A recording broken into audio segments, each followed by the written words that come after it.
Hello dear students, welcome to এডুহাব Bangla official YouTube channel. এই মুহূর্তে দাঁড়িয়ে আজকে যে ভিডিওটা আমি তৈরি করছি সেটা একটা সংশয় মনের মধ্যে নিয়ে তৈরি করছি, এবং সেই ভিডিওটার টপিকটা হচ্ছে, নিশ্চয়ই আমার পেছনে লেখাগুলো দেখেই বুঝতে পেরে গেছো, সেটা হচ্ছে এসএসসি এসএলএসটি পরীক্ষায় কিন্তু অলরেডি হয়ে গেছে। তার কারণ রিসেন্টলি 9, 10, 11, 12, 7, 14 তারিখে অলরেডি পরীক্ষা হয়ে গেল। আমি নিজে দেখেছি পরীক্ষার হলে প্রচুর প্রচুর স্টুডেন্ট সেখানে পরীক্ষা দিয়েছে, মানে তাদেরকে পরীক্ষার্থী বলা চলে, হবু শিক্ষক শিক্ষিকা। কিন্তু সব কিছুর মধ্যে একটা ধোঁয়াশা বা একটা সংশয় সৃষ্টি হয়েছে। সেই সংশয় সৃষ্টিটা কি নিয়ে, যে নতুন যারা পরীক্ষা দিয়েছে, কারণ প্রচুর নতুন মুখ যারা বিএড এমএড করে বসেছিল তারা কিন্তু দীর্ঘ 9-10 বছর পর চাকরি করার একটা সুযোগ পাচ্ছে, তারা এই সুযোগ মিস করতে চায়নি, তারা পরীক্ষা দিয়েছে, এবং তাদের প্রত্যেকের মুখেই একটা সংশয়ের ছাপ যে আমরা আদৌ চাকরিটা পাবো তো, সিটের ভ্যাকেন্সি তো, মানে ভ্যাকেন্সিটা তো আলটিমেটলি এইটুকু, আমরা কতটা পাবো। এবার আমাদের শিক্ষামন্ত্রী ব্রাত্য বসু মহাশয় তিনি কিন্তু অলরেডি এসএসসির স্বচ্ছ নিয়োগের ক্ষেত্রে কি কি স্টেপ পশ্চিমবঙ্গ সরকার মানে গ্রহণ করছে সেটা কিন্তু অলরেডি বলে দিয়েছে। এবার প্রথমবার ওএমআর ভিত্তিক লিখিত পরীক্ষা এবার করা হয়েছে, এবং প্রথমবার ওএমআর ভিত্তিক উত্তরপত্রের প্রতিলিপি পরীক্ষার্থীর কাছে থাকছে। মানে সে যে মানে গোল করেছে এবং সে যে পরীক্ষাটা দিয়েছে, কি কি মার্ক করেছে, সেটা কিন্তু আলটিমেটলি প্রত্যেক এক্সামিনারের কাছেই, মানে প্রত্যেক পরীক্ষার্থীর কাছে তো থাকছে।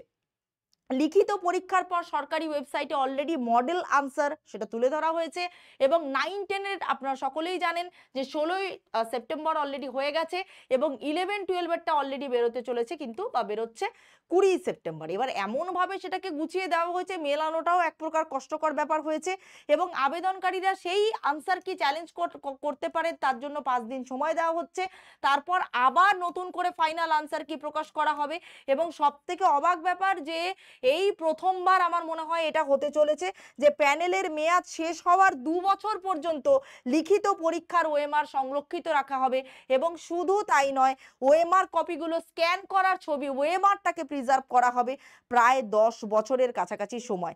তার মানে বুঝতেই পারছো যে পশ্চিমবঙ্গ সরকার এইবার অন্ততপক্ষে যে যাতে কোনো রকম কোনো গন্ডগোল না হয় বা অস্বচ্ছতার দাবি বা জালিয়াতি হয়েছে এমন দাবি যাতে তুলতে না পারে, তার জন্য কিন্তু চেষ্টা করছে এবার পশ্চিমবঙ্গ সরকার। কিন্তু ধোঁয়াশার প্রশ্নটা উঠে আসছে কোথা থেকে?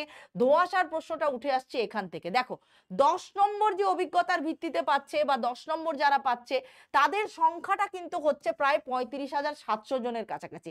এবার তোমাদের মনে প্রশ্ন জাগবে, 35,700 জনের মধ্যে কারা কারা থাকছে? 2016-র যারা প্যানেলভুক্ত, যারা তথাকথিত যোগ্য, তারা রয়েছে, পার্ট টাইম টিচাররা রয়েছে, ভোকেশনাল টিচাররা রয়েছে। শুধু তাই নয়, 2016 সালের মানে যারা তথাকথিত যোগ্য তারা তো থাকছে, তাছাড়া যে যারা চাকরিরত, যারা যে কোনো প্যানেলের শিক্ষক, তারাও কিন্তু আলটিমেটলি রয়েছে কিন্তু এই প্যানেলের মানে এই 35,700 লিস্টটাতে। এই যে এত কিছু আমি লিখে দিয়েছি, 2016-র প্যানেলভুক্ত তথাকথিত যোগ্যতারা মানে যোগ্যরা, 2016 সালে আগের teacher, vocational, part time, permanent, তারা সকলে থাকছে, কিন্তু সিটের সংখ্যাটা তো মাত্র 35,726 জন। তাহলে আমাদেরকে একটা হিসাব বলতে হবে যে নতুনরা তাহলে ফাইনালি কবে চাকরিটা পাচ্ছে বা কিভাবে চাকরিটা পাচ্ছে, বা তাদের সংশয়টা যে সত্যি হয়েছে সেটা কতটা হতে চলেছে। এতদিন পর ভ্যাকেন্সি, তো বিরাট অঙ্কের একটা ভ্যাকেন্সি আসার কথা ছিল। আবার অনেক সময় আমরা এটাও খবর পেয়েছি যে নোটিফিকেশন বেরিয়ে যাওয়ার পর বা ফাইনাল যে 31শে ডিসেম্বরের মধ্যে যে নিয়োগটা কমপ্লিট হবে, সেই নিয়োগের আগে নাকি ভ্যাকেন্সি আবার বাড়তেও পারে, সেটা 41, 42 বা 45+ এরকম হতেও পারে, যদিও বা তার কোনো খবর আমাদের কাছে পাকাপাকিভাবে আসেনি।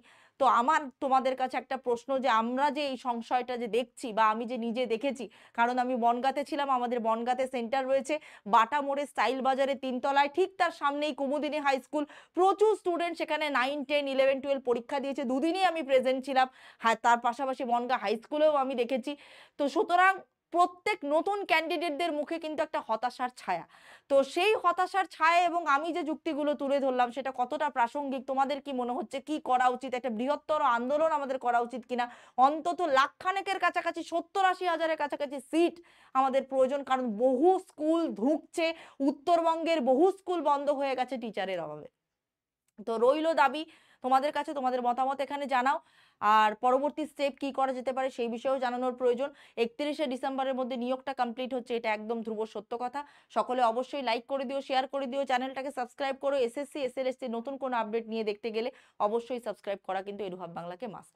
Thank you so much.